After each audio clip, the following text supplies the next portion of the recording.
It may seem incredible, but it is true. The world in which we live is a world of imagination. In fact, life itself is an activity of imagining.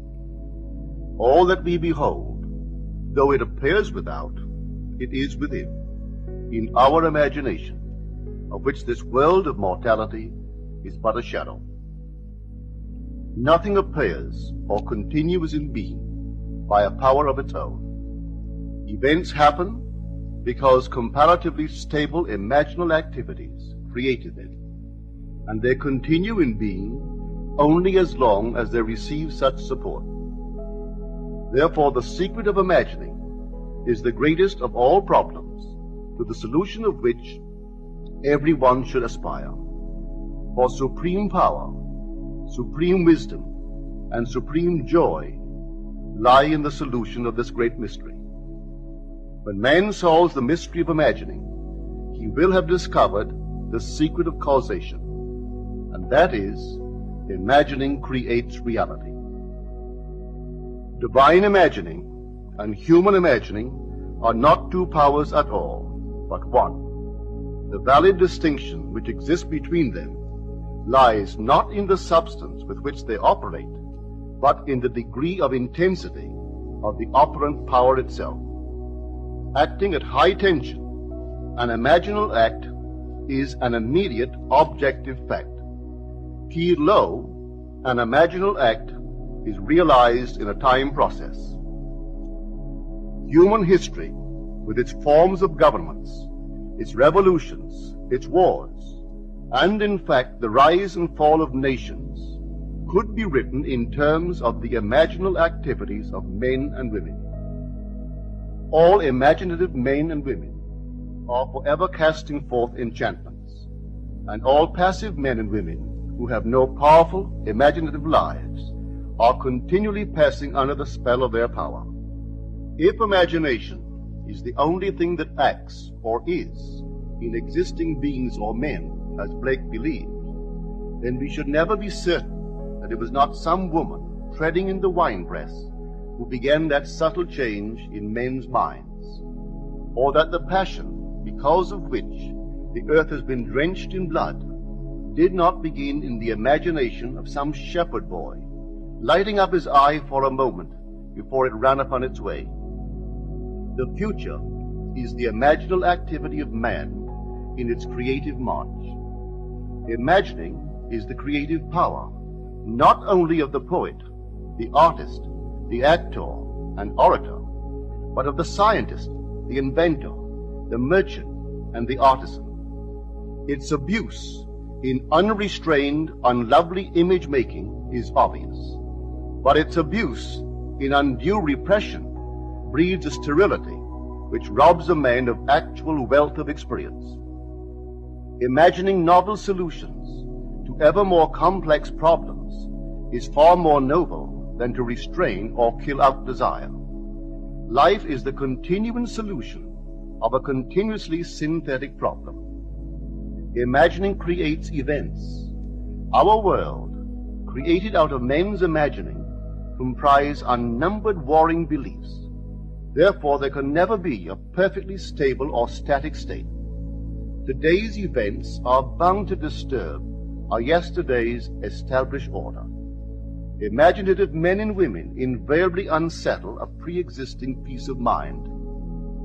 Hold fast to your ideal in your imagination. Nothing can take it from you but your failure to persist in imagining the ideal realized. Imagine only such states that are of value or promise well. To attempt to change circumstances before we change our imaginal activity is to struggle against the very nature of things.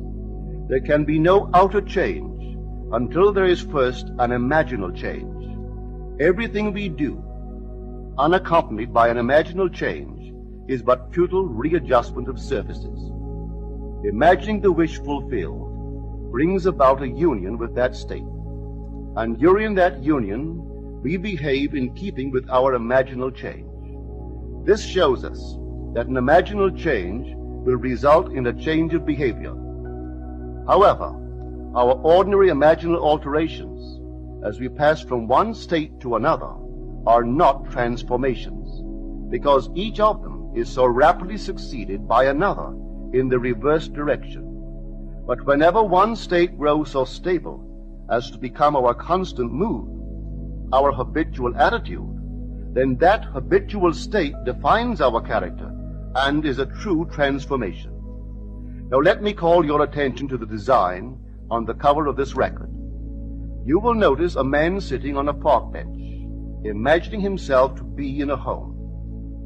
This is the secret of those who lie in bed awake while they dream things true. They know how to live in their own dream house until, in fact, they do. Man, through the medium of a controlled waking dream, can predetermine his future. That imaginal activity of living in the feeling of the wish fulfilled leads man across a bridge of incident to the fulfillment of the dream. If we live in the dream, thinking from it and not of it, then the creative power of imagining will answer our adventurous fancy, and the wish fulfilled will break in upon us and take us unawares. Man is all imagination. Therefore, man must be where he is in imagination, for his imagination is himself. To realize that imagination is not something tied to the senses or enclosed within the spatial boundary of the body is most important. Although man moves about in space by movement of his physical body, he need not be so restricted. He can move by a change in what he is aware of. However real the scene on which sight rests, man can gaze on one never before witnessed. He can always remove the mountain if it upsets his concept of what life ought to be. This ability to mentally move from things as they are to things as they ought to be is one of the most important discoveries that man can make. It reveals man as a center of imagining with powers of intervention which enable him to alter the course of observed events, moving from success to success through a series of mental transformations of nature, of others, and himself. How does he do it? Self-abandonment. That is the secret. He has to abandon himself mentally to his wish fulfilled, in his love for that state, and in so doing live in the new state and no more in the old state. Now we can't commit ourselves to what we do not love, so the secret of self-commission is faith plus love. Faith is believing what is incredible. We commit ourselves to the feeling of the wish fulfilled, in faith that this act of self-commission will become a reality, and it will, because imagining creates reality. Imagination is both conservative and transformative. It is conservative when it builds its world from images supplied by memory and the evidence of the senses. It is creatively transformative when it imagines things as they ought to be, building its world out of the generous dreams of fancy. In the procession of images, the ones that take precedence naturally are those of the senses. Nevertheless, a present sense impression is only an image. It does not differ in nature from a memory image or the image of a wish. What makes a present sense impression so objectively real is the individual's imagination functioning in it and thinking from it, whereas in a memory image or a wish, the individual's imagination is not functioning in it and thinking from it, but is functioning out of it and thinking of it. If the individual would enter into the image in his imagination, as the design on the cover of this record suggests, then would he know what it is to be creatively transformative. Then would he realize his wish, and then he would be happy. Every image can be embodied, but unless man himself enters the image and thinks from it, it is incapable of birth. Therefore it is the height of folly to expect the wish to be realized by the mere passage of time. That which requires imaginative occupancy to produce its effect obviously cannot be effected without such occupancy.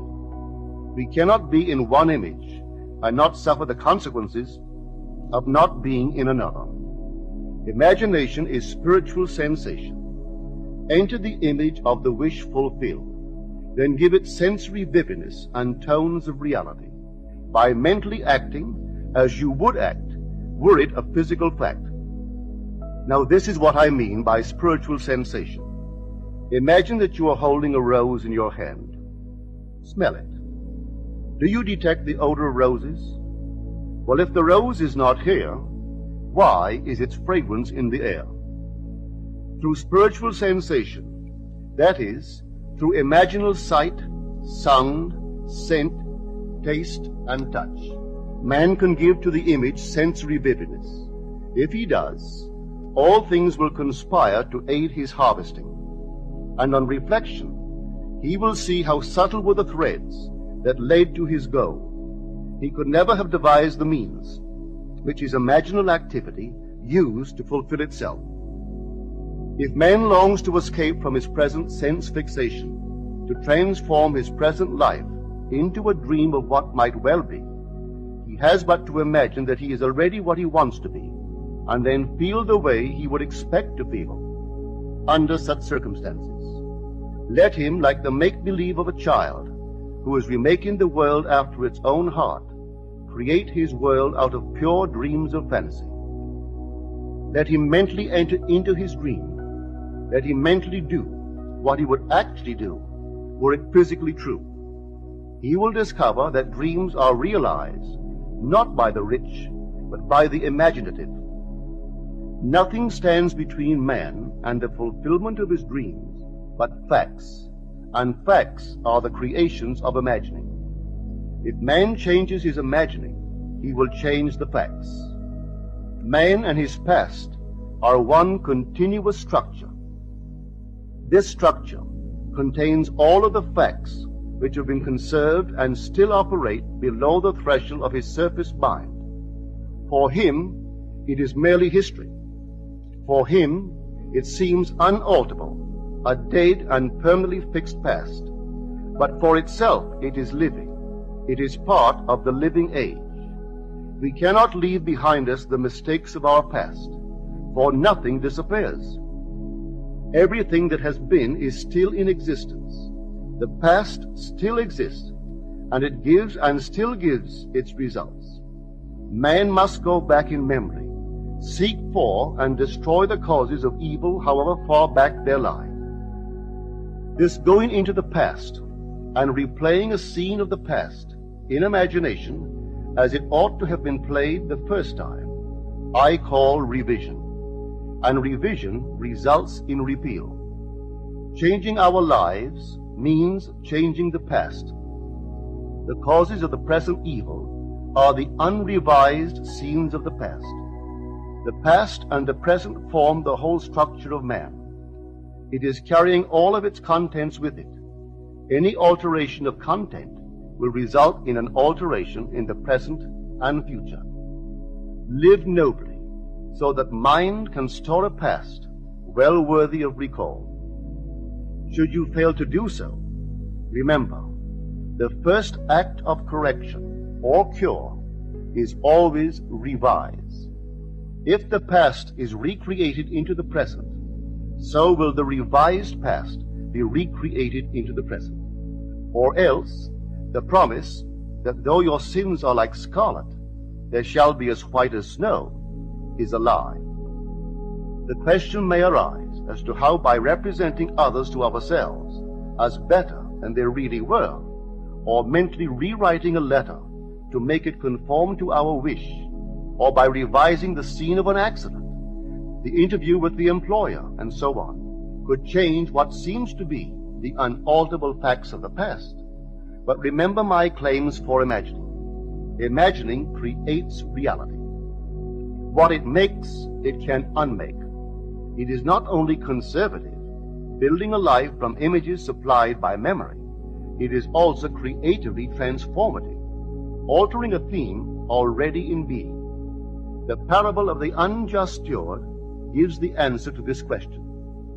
we can alter our world by means of a certain illegal practice, by means of a falsification of the facts, that is, by means of a certain intentional alteration of that which we have experienced, and all this is done in one's own imagination.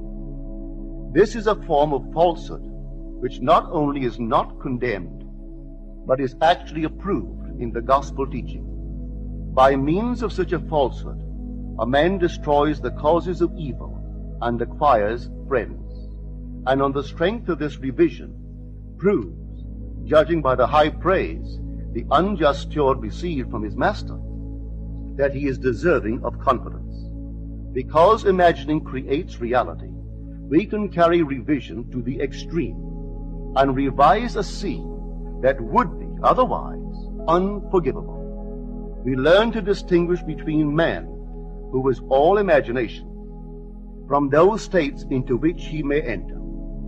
An unjust steward, looking at another's distress, will represent the other to himself as he ought to be seen.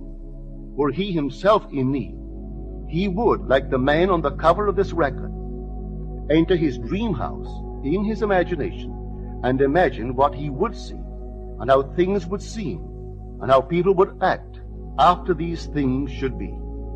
Then in this state he would fall asleep, feeling the way he would expect to feel under such circumstances. Would that all the Lord's people were unjust stewards, mentally falsifying the facts of life to deliver individuals forevermore. For the imaginal change goes forward until at length the altered pattern is realized on the heights of attainment. Our future is our imaginal activity in its creative march. Imagine better than the best you know.